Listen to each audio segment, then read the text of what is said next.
Mollarga kunjarani ko'p beradigan bo'lsam, ichi o'tib ketyapti. Kam beradigan bo'lsam, semirmayapti.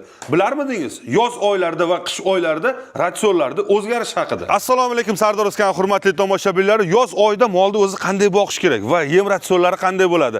Kelinglar, ushbu videomiz sizlar uchun manfaatli bo'ladi va albatta ushbu videoga bitta like bosishni unutmaysizlar. Bor ratsionni ochib beramiz, doktor bilan birgalikda, veterinar doktor bilan va yoz oylarida mollarni qanday boqish kerak va qanaqa yemlar berish kerak. Kunjara bersa bo'ladimi o'zi? Barchasini xudo xolasa sizlarga chiroyli qilib obzor qilib beramiz. Va ushbu videoni do'stlaringizga jo'natib qo'yishni unutmang. Kanalimizga esa obuna bo'lishni ham unutmang. Bo'lmasa biz boshladik, qani ketdik. Mol boquvchilar, ushbu video sizlar uchun ayni muddao video. Issiq kunlarda molni qanday boqish kerak va nimalarga ahamiyat qaratish kerak? U yerda aynan birinchi o'rinda yemi turadimi yoki o'zimi yoki joylashuvimi? Barchasini bilish uchun biz veterinar vrach Tohirjon. Assalomu alaykum. Va alaykum assalom. Qalaysiz, charchamayapsizmi? Xudo xolasa bugun ko'ra turgan tomoshabinlarimiz uchun foydali, manfaatli video qilamiz inshaalloh. Albatta like bosib qo'yasizlar. Tohirjon, o'zingiz haqingizda bir og'iz. Men Farg'ona viloyati Dang'ara tumanidan, Bosh qishlog'idan Mansurov Tohirbek, veterinar vrachman. Shu o'zimizning hududda hayvonlarni oziqlantirish, kasalliklarni davolash, oldini olish bilan shug'ullanaman. Juda ham zo'r. Xo'p, ko'p yillik mana tajribalaringiz bor ekan va mollarda qanday boqish, ularni ratsionlarni tayyorlab berish bilan ham shug'ullanar ekansiz. Ya'niki o'sha o'zingiz qarab turgan fermalar yoki xonadon egalariga bu narsani endi biz internetga ovoza qilamiz, chunki bu narsani hamma bilishi shart. Foydalanishsin, xudo xolasa. Foydalanganlar esa mana kommentariyga yozib qo'ysin yoki men shunday boqaman deb yozib qo'ysangiz ham ayni maqsadga muvofiq bo'lardi. Xo'p, birinchi o'rinda mana bu zagon. Misol uchun yozda ham, qishda ham bu mollarga aynan zo'r. Aynan Yevropa yoki chet davlatning mollariga ham yoki o'zimizning mollariga ham bo'laveradimi? Xo'p, zotdor qoramollarga ratsion bilan boqish, ya'ni mana bu zagonda bo'sh holatda yurgizdirib boqish foydali. Sabab bular o'zimiz jaydari qoramollarga nisbatan yaxshi ves to'playdi.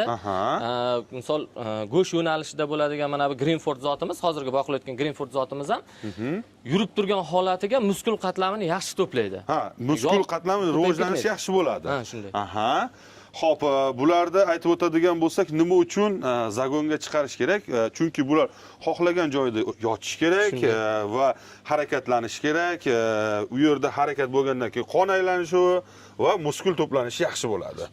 Endi bularga misol uchun yoz oylarida mana shunaqangi chetdan kelgan, ya'ni issiqqa bardosh bera olmaydigan mollar, ya'ni semizlarga qanaqangi ukol yoki vitamin yoki nima maslahatlar berasiz? Avvalo zo'giyenik sharoitni yaxshilash. Mana bu ko'rib turgan matsionniy holat, ya'ni zagonimiz, bu ozuqani yeyish uchun. Ozuqani yeyish uchun joylari asosan va ertalab kechqurun salqin paytda turish uchun. Ichkarida mana yana bitta zagonimiz bor, u yer salqin.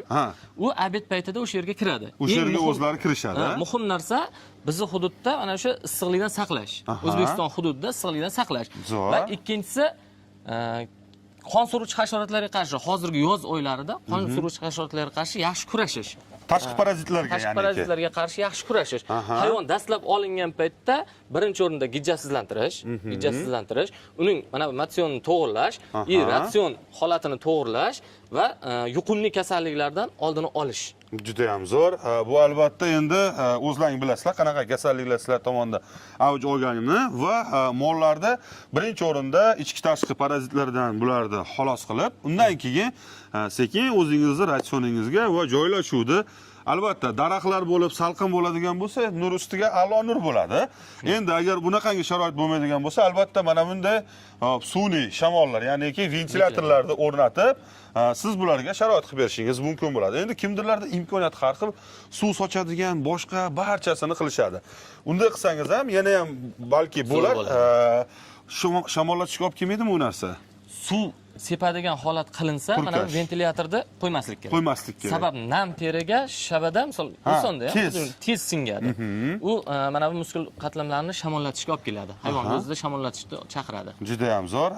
Demak, mollarimizni mana ko'ryapsizlar, semizgina, anchagina chiroyli. Bular oyiga qanchadan ves qo'shyapti hozirgi kunda, mana issiqda? Issiqda 50 kilogramm nari beri simdan vес qo'shyapti. Aha, plus minus 50 kilogramm. Ha, ha? shunday. Bu albatta ratsionga bog'liq va qarovga ham. Va shuni o'rnida mana veterinar vrach sifatida bular mana ta'kidlayaptilar. Ko'ryapsizlar, pashsha bo'lishiga qaramasdan, lekin hayvonlarimiz yaxshi yurishibdi. Sababi ichki tashqi parazitlarga ukollari qilingan, barcha emlamalari bo'lgan. Shuni hisobiga mollarimiz mana maza qilib yurishibdi. Demak, biz endi videoning davomida sizlarga ushbu ratsionimizni foizlarda yoki kilogrammlarda ko'rsatib o'tamiz. Sizlar bemalol undan foydalanib, xohlang 100 kilo, xohlang 1 tonna, xohlang 100 tonna uni imkoniyatingizdan kelib chiqib bemalol tayyorlashingiz mumkin. Bo'lmasa ketdikmi? Ketdik. Uni sizlarga ko'rsatib boramiz. Mana ushbu ko'rib turgan yemingizda mana necha xil ratsionda qanday yemlar bor. Bular haqida bizga to'lig'icha mana Tohirjon veterinar vrachimiz o'zlari aytib beradilar. Bu yemlarni qaysi paytlardan bergan ma'qul? Va qanday issiqlikdan keyin? Bu ratsionimiz yozgi ratsion. Havo harorati 20-25 gradusdan ko'tarilgandan keyin. Kunduzi 20-25 dan o'tgandan keyin shunga yemga o'tsa bo'laveradi, to'lig'icha. Shu ratsionga o'tsa bo'ladi. Bu ratsionimiz tarkibi asosan kletchatkasi ko'proq bo'lganligi uchun kepaydan 20%. Hozir keling, bu yerda boshidan boshlaymiz. Sizlarga ushbu yemimizdan agar imkoniyat bo'lsa yozib olishlaringizni so'ragan bo'lardik. Keling boshlaymiz. Boshlanishidan kunjara 10% miqdorida qo'shilgan. 10% kunjaramiz bor. Taxta kunjarami farqi yo'q. U sizning xohishingizga qarab. Bu hozir. Aha, undan keyin Kepak. 20% kepakni tashkil etyapti. Aha. Semichka shiroti undan keyin. Semichka. Aha, semichka shirot. 10% bu. Ko'rishingiz mumkin. Bug'doy yormasi. Bug'doy yormasi, ya'niki un holatiga keltirilgan mana bug'doyni. Bug'doy yormasi. Undan Soya keyin shiroti. soya shiroti. Soya shirotimiz mana ko'rishingiz mumkin, juda chiroyli ekan. Buni ozuqaviy birligi juda ham zo'r va buni misol uchun biz hozir asosan ya'ni boqma buqalarga aytib o'tyapmiz, bo'rdoqchilikka yoz oyida qanaqa yem beray deydiganlarga. Xo'p, undan keyin raps shiroti. Raps shiroti. Raps shiroti bor. Ana undan keyin makka uni. Mana bu yerda raps shiroti va makka uni. Makka uni. Makka uni mana ko'rishingiz mumkin. Ushbu makka uni raps shiroti necha foiz? Raps shiroti 5% miqdorida qo'shilgan, 15% keyin bu yerda bilinmay qolgan arpani uni bor. Arpa uni doni uni bor. Sabab yoz oylarida arpa misol hayvonni sovutishga yordam beradi. Sovutishga yordam beradi. Yuqori energiyani organizmni albatta. metabolizmni to'g'irlab beradi. Demak, bu yerda ko'rib o'tadigan bo'lsangiz, o'ta semiz mollarda ham rosa kuchayib ketganda arpa uni sovutishga, ya'niki otlarda ham misol uchun arpa sovutish uchun ishlatiladi. Qo'ylarda ham xuddi shunday. Xo'p, demak, bu yerda общий hisobda biz hozir foizlarda aytdik. Buni endi siz 10 kiloda ham bemalol chiqarishingiz mumkin. Ya'niki 10 kiloda shu 20% deganimizni kepagimizni 2 kilo qo'shasiz, 10% deganimizni 1 kilo qo'shasiz va shu tariqa ushbu ratsionda siz tayyorlab bilib mana shu holatga keltirishingiz mumkin bo'ladi. Yana qo'shimchasi, bularda vitamin, mineral moddalar qo'shilgan. I kalsiy qo'shilgan va tuz, soda qo'shilgan. Tuz va soda. Hop, soda ichkarida hazmga yordam beradi. Tuz esa ishtahasini ochadi va albatta bu tuz miqdori bularda kamroq bo'lganligini hisobiga tuz bular uchun juda ham yaxshi. Misol uchun bilsalaring, kiyiklar, boshqalar tog'lardan kelib uylargacha keladi tuz yalagani. Xuddi o'shanda tuz albatta bo'lishi shart.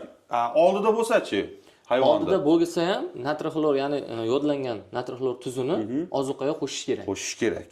Demak, bu narsani uni necha grammda?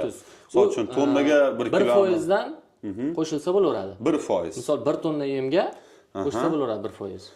1 tonna yemga 1% bemalol qo'shsangiz bo'lar ekan. Demak, mana ko'ryapsiz, xudo xolasa ushbu yemimiz haqiqiy mana tortga o'xshab qolgan. Bu yerdan kelib siz bemalol mana olib aralashtirib mana qatlamiga bemalol mana yemlarni tayyorlashingiz mumkin. Xo'p, demak ushbu videomiz sizlar uchun manfaatli bo'ldi deb o'ylayman. Yana nimalar qilishimiz kerak, doktor? Mana bu yemimizni ozuqaviy tarkibi juda ham kuchli. Ya'ni organizmda hosil bo'lib turgan kilokaloriya juda ham kuchli. Bu yemda organizmga misol uchun to'g'ri taqsimlanmasa 50% yuqib, bu yemimizni 50% misol tanaga yuqib, qolgani axlat bilan birgalikda chiqib ketishi. Ya'niki bir kunda 10 kilo yeydigan mol 5 kilosini chiqarib yuborishi mumkin. 5 kilo chiqarib yuborishi mumkin. Sabab intoksikatsiya chaqiradi. yaxshi hazmlanmagan ozuqa, intoksikatsiya xalq tilida bo'ladigan zaharlanish chaqiradi. Ko'pchilik boqib turgan boquvdagi hayvonlarga yem berganda o'sha axlatda suyuq o'tib ketishi yoki bo'lmasa qo'lansa hidli axlat kelishi, bular o'sha ozuqaning parchalanishi yoki bakteriyalarning ko'payib ketishi bilan yuzaga keladi. Mana bu ratsionimiz tarkibidagi yemlar organizmga to'liq singishi, hayvonning kasallikka kam chalinishini xohlasa agar Miostage preparatini men o'zim shaxsan barcha ishlayib turgan fermalarimga, xoh sigir bo'lsin, xoh buqachilik bo'lsin, xonadonlarga ham tavsiya qilaman va qo'lli sabab Miostage tabiiy oqsil. Gormon emas, antibiotik yoki bir ishtaha ochuvchi nima emas, faqat o'sha oqsil tabiiy oqsil bo'lganligi uchun hayvonni yey turgan yemini organizmga yaxshi singdirib beradi. 100% effekt olish mumkin. Miostage bilan birgalikda qo'llansa 100% effekt olish mumkin. Demak, o'zingiz ham qo'llab kelasiz, foydalanasiz va tavsiya berasiz. Juda ham ko'p veterinar vrachlarimiz, misol uchun operatsiya qilishadi yoki juda ham og'ir ahvolga tushib qolgan mollarimizga hamma muolajalar qilib bo'lishgandan keyin Miostage qo'llashadi. Sababi uni immunitetni hosil qiladi. Birinchi o'rinda immunitet yuqori bo'ladigan bo'lsa, o'zimizda ham misol uchun immunitetimiz kuchli bo'ladigan bo'lsa, shamollamaymiz yoki boshqa kasalliklar kelsa, immunitet u bilan kurashadi. Xuddi shundayki, hayvonlarda ham agar siz Miostagedan foydalanadigan bo'lsangiz, Miostage ham hazm jarayoniga yordam beradi. Ves bo'lsa, ves to'plashga, sut bo'lsa, sutni chiqarishga, bu yog'ida misol uchun kuy kelishini sigirlarimizda tezlashtirilishiga va albatta immuniteti baquvvat bo'lib, yaltillagan, zo'r chiroyli mol bo'lishiga olib keladi. Nima deysiz bunga, doktor? To'ppa-to'g'ri. Hop, shuning uchun ushbu yem ichidagi moddalar juda ham ozuqaviy birligi juda ham kuchliligini uchun, misol uchun ichi o'tish boshqa holatlari va buni hazm qila olmasligi uchun bizga hazmga yordam keladi va albatta Miostage. Miostage qiladigan bo'lsangiz, ham bu yemlaringiz xudo xolasa to'lig'icha singdiriladi, organizmga kerakli joylariga yetkazib beriladi va shu tariqa xudo xolasa siz axlatga shuncha pulingizni tikib yuborib, deb axlat qilib olmaysizda, siz mollaringizni o'zida natijani ko'rishingiz mumkin bo'ladi. Shuning uchun ushbu ko'rib turgan mollaringiz ham misol uchun oyiga 50 kilo plus minus ves qo'shyapti. Yoz oyi issiq bo'lishiga qaramasdan siz ham xuddi shu narsadan foydalanib ko'ring. Agar ishonmay turgan bo'lsa, bir dona molingizga, bir dona olib bo'lsa ham, ikkita molingizga shu foydalanib ko'ring. Ana o'shandan keyin albatta kommentariyada o'z fikringizni boshqacha taassurotda bo'lishingiz mumkin bo'ladi.